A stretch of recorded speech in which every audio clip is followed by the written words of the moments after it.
दोस्तों, एक और क्राइम थ्रिलर स्टोरी में आप सबका स्वागत है। यदि आपने अभी तक हमारा चैनल सब्सक्राइब नहीं किया है तो प्लीज़ चैनल को सब्सक्राइब करें, साथ में बेल आइकन का बटन ज़रूर दबाएं। रोज की तरह बबीता अपना सारा काम खत्म कर कर घर के लिए निकलती है। उसे रोज एक अपने ही ऑफिस के बाहर एक ऑटो वाला दिख जाया करता था जो उसे ठेठ घर तक छोड़ दिया करता था। लेकिन वो आज इधर उधर देखती है, कोई भी ऑटो वाला उसे नहीं दिखता और खासकर वो ऑटो वाला जो उसे रोज उसके घर पर छोड़ दिया करता था।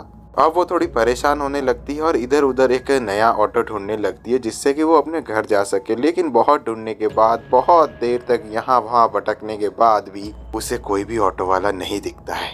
अब वो घूमते घूमते थक गई थी और काफी ज्यादा परेशान भी हो गई थी। बस उसे किसी भी तरह से उसे अपने घर पहुंचना था। वो थक चुकी थी तो एक जगह जाकर बैठ जाती है। तभी उसके पास एक गाड़ी आकर रुकती है और गाड़ी वाला उससे पूछता है कि आप परेशान दिख रही है, कहीं मैं आपको छोड़ दूं। अब वैसे बबीता किसी भी अनजान से तो लिफ्ट लेती नहीं, लेकिन उस गाड़ी के आगे डॉक्टर लिखा हुआ था और वो डॉक्टर भी काफी ज्यादा शरीफ लग रहा था। और वो डॉक्टर भी कहता है कि मैं भी अभी हॉस्पिटल पे अपनी शिफ्ट खत्म करके आ रहा हूँ और अपने घर की तरफ ही जा रहा हूँ, अगर आप कहे तो मैं आपको भी ड्रॉप कर सकता हूँ। बबीता उसी गाड़ी में बैठ जाती है और दोनों चल पड़ते हैं रोड की तरफ। धीरे धीरे उनके बीच में बहुत ही अच्छे से बातें शुरू होने लग जाती है। डॉक्टर भी अपने प्रोफेशन के बारे में बताता है और बबीता भी अपनी कंपनी के बारे में डॉक्टर से बातें शेयर करने लग जाती है, जिससे दोनों में बहुत ही अच्छी बॉन्डिंग बनने लगती है। और उसके बाद बबीता को काफी ज्यादा प्यास लगी थी तो वो डॉक्टर से पानी मांगती है। उसके बाद डॉक्टर एक वाटर बॉटल देता है और उससे वो बबीता पानी पीने लगती है।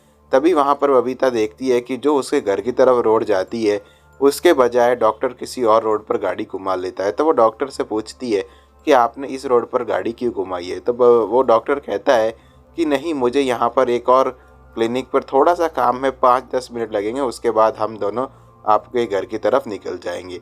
उसके बाद धीरे धीरे बबीता को अपनी आंखों के सामने अंधेरा सा दिखाई देने लगता है और धीरे धीरे वो धुंधलापन एकदम ही नींद में बदल जाता है और बबीता वहीं पर बेहोश हो जाती है।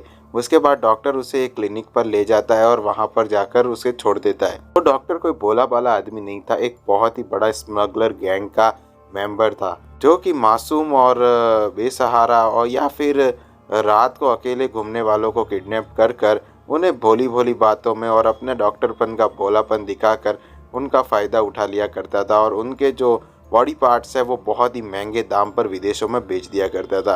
बबीता का भी वही अंजाम होने वाला था।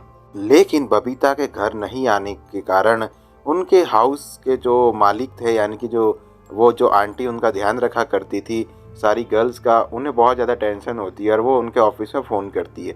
उसके बाद ऑफिस वालों को जब पता चलता है कि बबीता अपने घर तक नहीं पहुंची है तो वो फटाफट पुलिस को एक कंप्लेन दे देते हैं और उसके बाद पुलिस वाले जो होते हैं उसका फ़ोन ट्रेस करने लग जाते हैं। एक बहुत ही अच्छी बात थी कि बबीता का फ़ोन म्यूट था, इसीलिए जो बार बार फ़ोन कर रहे थे उसकी आवाज़ बिल्कुल भी नहीं आ रही थी और जो उसका बैग था वो डॉक्टर की गाड़ी में ही रह गया था।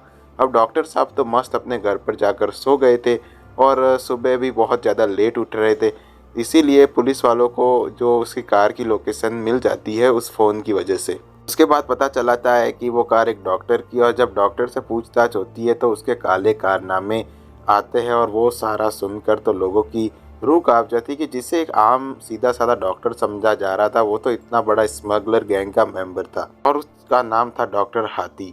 हाथी ने अभी तक कम से कम 100 से ज़्यादा लोगों के जो बॉडी पार्ट्स है वो विदेशों में बेच दिए हैं और जो उनके 100 टुकड़े कर दिया करता था शरीर के, और उसके बाद अलग अलग चीज़ें बनाने में उन टुकड़ों का इस्तेमाल किया जाता था। उसके बाद पुलिस बहुत ही आराम से जाती है और पूरे के पूरे जो क्लिनिक होता है वहाँ पर कब्जा कर लेती है और उसके बाद बबीता को भी बचा लिया जाता है। और बबीता ही नहीं, बबीता के साथ करीब 22 लड़कियों और छोटे बच्चों को भी बचा लिया जाता है। और ये जो कारनामा है वो बहुत ही सावधानी से किया जाता है जिसकी भनक किसी को भी ना लगे। और जो उनका जो मुख्य डॉक्टर था उसे भी पकड़ लिया जाता है और उसका भी लाइसेंस रद्द कर दिया जाता है और साथ में उसके 100 से 150 गैंग मेंबर्स को भी पकड़ लिया जाता है। और वहाँ का मंजर देखकर तो हर कोई हैरान था, जहाँ पर इतने सारे बॉडी पार्ट्स और पता नहीं क्या क्या चीज़ें पड़ी थी। लेकिन बबीता सेफ थी क्योंकि वो 48 आवर्स तक बॉडी को प्रिजर्व कर कर रखा करते थे फ्रीज़र में और उसके बाद ही बॉडी के पार्ट्स अलग किया करते थे। और बबीता को तो 12 घंटों में ही बचा लिया जाता है। तो कैसी लगी ये आपको हमारी दिल दहला देने वाली क्राइम स्टोरी?